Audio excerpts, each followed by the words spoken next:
देवी पार्वती ने भगवान को पति रूप में पाने के लिए घोर तप किया। भगवान शिव ने प्रसन्न होकर उन्हें इच्छित वर दिया और अंतर्ध्यान हो गए। पार्वती जी को तभी अचानक किसी बालक के रोने चिल्लाने की आवाज सुनाई दी। पार्वती जी बालक की ओर दौड़ी तो देखा कि एक सुंदर सरोवर में बालक को एक ग्राह मगरमच्छ ने पकड़ लिया है।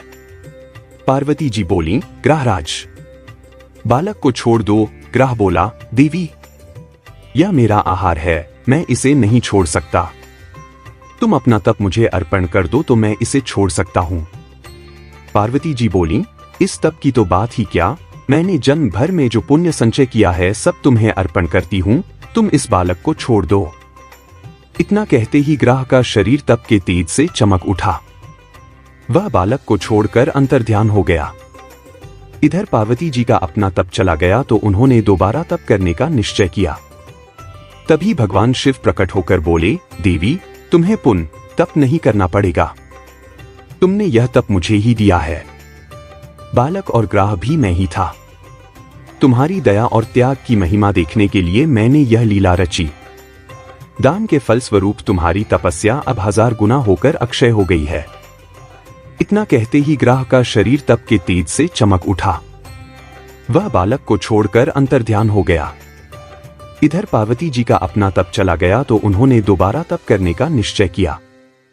तभी भगवान शिव प्रकट होकर बोले, देवी, तुम्हें पुण्य तप नहीं करना पड़ेगा, तुमने यह तप मुझे ही दिया है। बालक और ग्राह भी मैं ही था।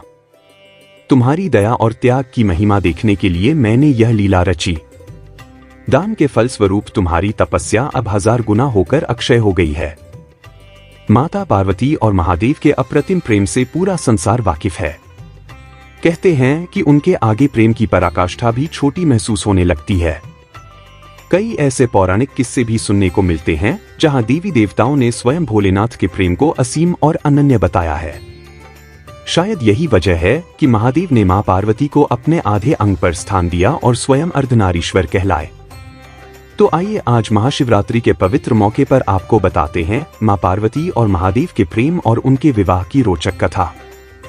माता पार्वती भगवान शिव को मन ही मन अपना पति मान चुकी थी। वह दृढ़ संकल्पित थी कि विवाह करेंगी तो भोलेनाथ के साथ ही करेंगी। उधर देवता भी यही चाहते थे। देवताओं ने माता पार्वती के विवाह का प्रस्ताव कंदर्प से भगवान शिव के पास भेजा, जिसे भोलेनाथ ने ठुकरा दिया और उसे अपने तीसरे नेत्र से भस्म भी कर दिया। लेकिन माता इससे भी विचलित नहीं हुई और कठोर तपस्या शुरू कर दी। देवी पार्वती की तपस्या से तीनों लोक में हाहाकार मच गया। बड़े बड़े पहाड़ डगमगाने लगे।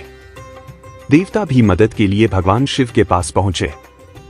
भोले बाबा भी पार्वती के तप से प्रसन्न हुए और उन्हें दर्शन देकर कहा कि वह किसी राजकुमार से विवाह कर लें। उन्होंने कहा कि उनके साथ रहना आसान नहीं होगा, लेकिन माता पार्वती ने कहा कि वह उन्हें ही अपना पति मान चुकी हैं। अब उनके सिवा किसी और से विवाह नहीं करेंगी।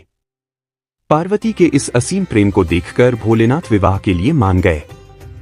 पौराणिक कथा के अनुसार भगवान शिव जब माता पार्वती को ब्याहने पहुंचे तो उनके साथ संपूर्ण जगत के भूत प्रेत थे।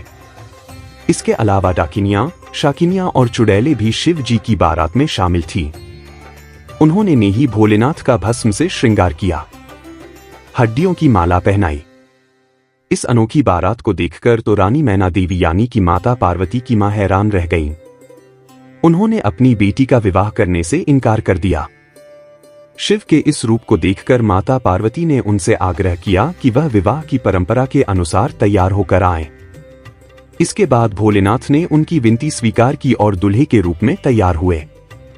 उनके इस अनुपम सौंदर्य को देखकर रानी मैना देवी चकित रह गईं। इसके बाद सृष्टि रचयिता श्री ब्रह्मा जी की मौजूदगी में देवी पार्वती और भोलेनाथ का विवाह संपन्न हुआ। पौराणिक कथाओं के अनुसार शिव पार्वती के विवाह की यह तिथि ही महाशिवरात्रि कहलाई।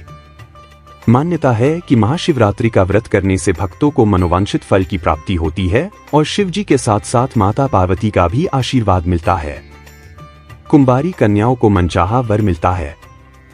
इसके लिए विद्वान जन बताते हैं कि कुंवारी कन्याओं को इस दिन नित्य कर्म से निवृत्त होकर व्रत करना चाहिए।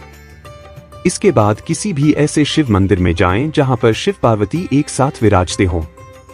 पार्वती जी को सुहाग का सामान अर्पित करते हुए पार्वती और शिव को लाल रंग का लावे से 7 बार बांध देना चाहिए। इसके बाद शीघ्र विवाह की प्रार्थना करनी चाहिए।